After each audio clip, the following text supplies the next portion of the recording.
and I did my best Charlie Parker impersonation on the break.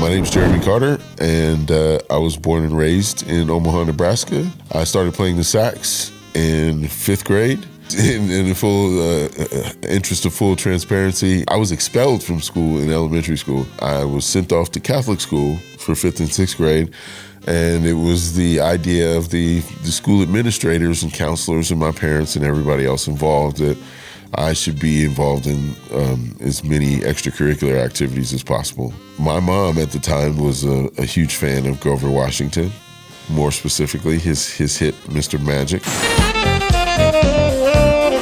Every time I see her, she asks me to play it. Even if I don't have my saxophone, somehow I'm supposed to whip out some Mr. Magic for her somehow.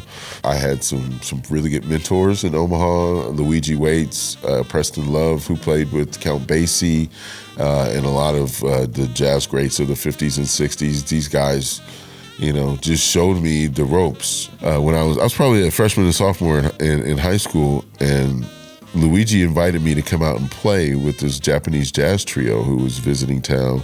And so we played Night in Tunisia, for those of you who know about jazz music, and I did my best Charlie Parker impersonation on the break.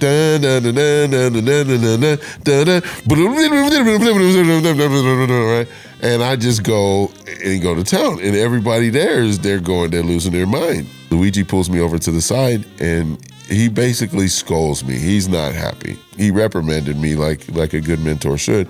And he just explained to me that it wasn't the right time for that. There were other things that I had to consider at the time. This band had traveled all the way from Japan, and I don't know, 13, 14 years old at the time. They were trying to sell tickets. They were trying to sell merchandise, and it wasn't my time to shine.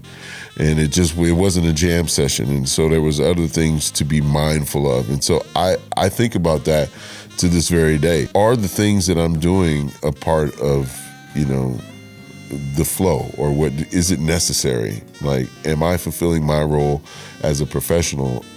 Have you been given license or green light to say or do some of the things that you're doing?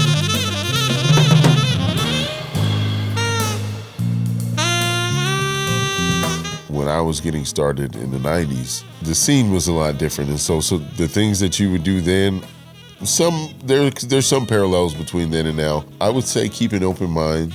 I would say trying to be as versatile as possible. I would try to get more out of the music than just gigs. Because they won't always be there. And so if the gigs aren't there and that's part of the fuel that you're using to continue on, you're gonna die out. Get the things out of music that don't involve money. Like, try to get a sense of discipline. Try to get a sense of well-roundedness. Try to maintain a sense of play as you grow old. My mom always used to tell me, you can't get turnip juice from an orange, or you plug in any two fruit or vegetables. Go to med school. Go to law school. Be a crypto nerd or something like that if you want to make money.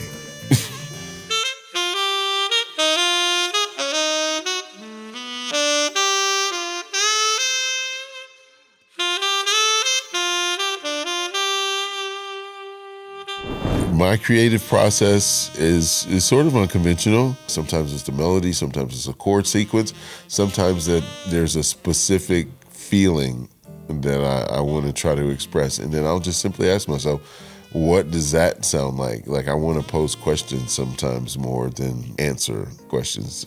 The song that we did, Frequencies, that we recorded today, that was kind of the melody. That melody kept running through my head. And then beyond that, without getting too deep into it, the melody itself kind of uses this two-tiered pentatonic thing for all the musicians out there. For all the non-musicians, you have some some things to go Google, but it has like this 2 pentatonic thing, and so all the same notes are involved in what's happening, but the way that you arrange them and the way that you accent them is different.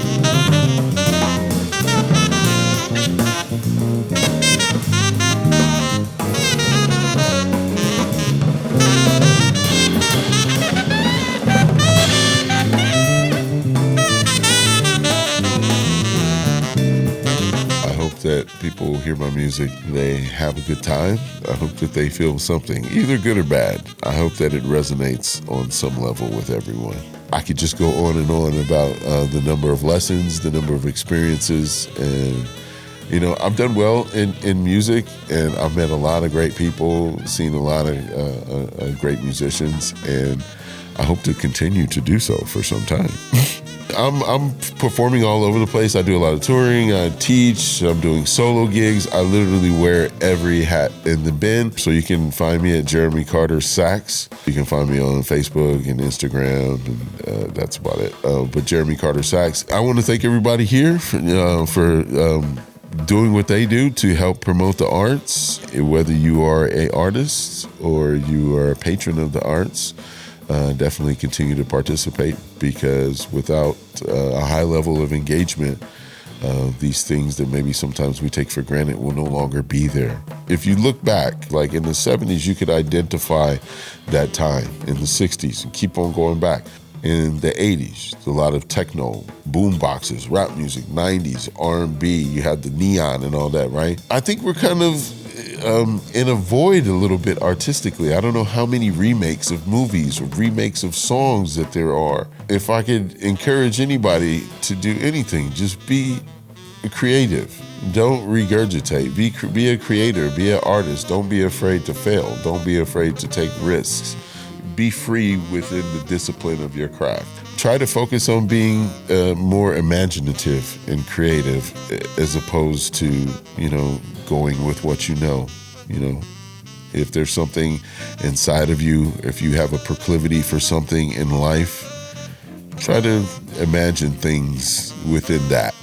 Try to, tap into who it is you really are as an artist and project that, because no one else can do that like you.